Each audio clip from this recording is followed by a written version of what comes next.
Hello and welcome to The Gaggle, where we challenge and, if necessary, destroy media narratives. I'm joined by George Samueli. He's an author, writer, commentator, and a founding member of this YouTube channel. George, we have some breaking news on the situation in Belarus, and the news comes from Russia. I'm reading from TASS here. President Putin, speaking to Russian media, said the following, quoting, Lukashenko has asked me to form a backup law enforcement unit, and I have done so. However, we also agreed that it won't be used unless the situation gets out of control. Pretty straightforward to me. Your reaction? Yes, it's a very serious issue now because Putin has now laid down a marker, which is we are not going to tolerate a color revolution here. We are not going to tolerate any attempt to overthrow the legal government of Belarus. And by saying that essentially this came about as a result of Lukashenko's inquiry. In other words, it was Lukashenko who initiated this, and Putin told him, rest assured, we have this backup reserve force that we will deploy should the situation in Belarus deteriorate. And therefore, this really puts paid to the notion that Belarus will continue as a somehow separate state. I mean, it makes the Union state a de facto reality because essentially Russia is saying, yeah, this is our country. Okay.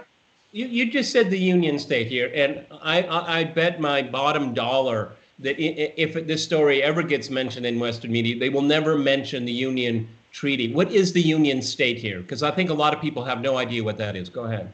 Well, it's essentially, I mean, they're as it were a federation in which they've already signed this Union Treaty, but with a view to integrating the institutional structures of the two countries and the economic integration, so that within a short period of time it will become one state. So the Union Treaty was really an aspiration to move towards a single state. This hasn't come about largely because Lukashenko has preferred to enjoy his independence and playing off Russia against the West and so on. But now I think that option has run out for Lukashenko, and he really has to. In a sense, the Union state is becoming a reality because of the request that Lukashenko has made of the Russians. Yes, that's exactly right. By doing so, he's saying, look, this is your own country. So, are you going to tolerate chaos, disorder, anarchy, violence, overthrow of legal governments in your country? And of course, Putin said, no, we're not going to tolerate it, and we will do something about this. So this was initiated. The inquiry was initiated by Lukashenko, and Putin has given him this reassurance, which means the Union state is now really a done deal. I mean, there's really no going back. We don't know the backstory. We just know what is publicly being made available by state media here. But just between you and me and our audience, nothing comes without strings. You know what I mean? Okay. I wonder what that is. Yes. Yeah. Well. Yes. Well, in this case, really, Lukashenko has really run out of any options.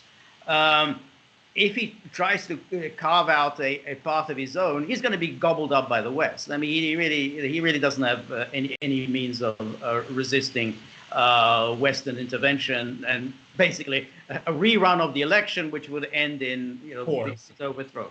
So. And Belarus has some really nice choice state enterprises, which would be quite tantalizing for some Western business interests with the backing of governments here. I mean, we've seen the primary reason I actually wanted to do this video is that we have been watching this for years now. Georgia, Ukraine, attempts in Armenia, and Belarus has always been a bit of a target here. But it's a lot harder nut to crack because you can't pull in the anti-Russian sentiment, which is largely not there, okay? And so now they have to try a different track, which is a lot more difficult. You keep going.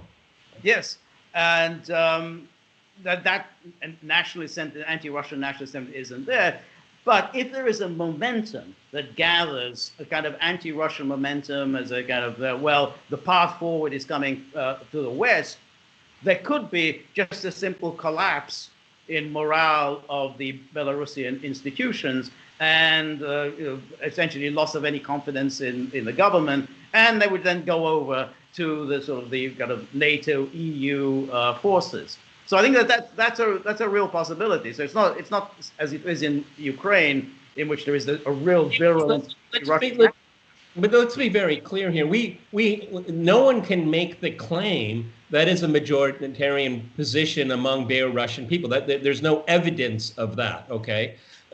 What there is evidence of is that a segment of society is dissatisfied with the long tenure of Lukashenko in power and having basically still a state-run economy, which means he is the master of the economy, of jobs, of job situations, or different patterns of growth, et cetera, et cetera. So it's, what bothers me, what little Western coverage there is of this, is that it's framed in a way that it's anti-Russian, which is not true. It may be, and I think it is true, that there is a segment of society that's dissatisfied with Lukashenko's rule, and fair enough. That's your right to protest here.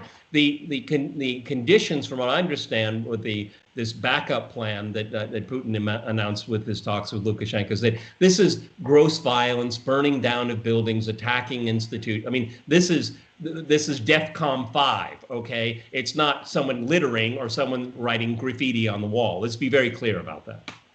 Right. But, you only have to turn on the television and see what's going on in the United States. And I think, if we look at what's going on in Portland and in Wisconsin, that would probably do it for Putin. He would probably say, yeah, that's pretty much it. That justifies our sending in this reserve force. So, I mean, because he made that very point, burning buildings, I think burning cars. That's it. That's enough for us to trigger us to send in these reserve forces. So, in other words, he's really saying that we'll send in these forces well short of an actual coup. We're not going to get to the point of Yanukovych, when there's actually the man is fleeing for his life.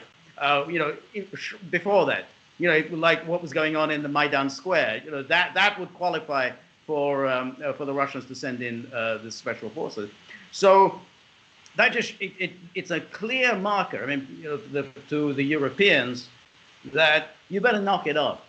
You continue this policy of whipping up this fervor, and we're with the Belarusian people and egging on these protests. You do this, and we're going to step in. I mean, that's just a very serious one. Maidan, because the European Union was there not as an honest broker. They brokered a deal with Yanukovych. There was a Russian representative in the room, and within 24 hours, they reneged on their agreement and recognized an illegal government and sanctioned individuals without cause. Okay, and Lukashenko, I've been told that he's a very clever guy, but he's not too bright. But even he can pick up on this, is that if you trust these people, they will screw you.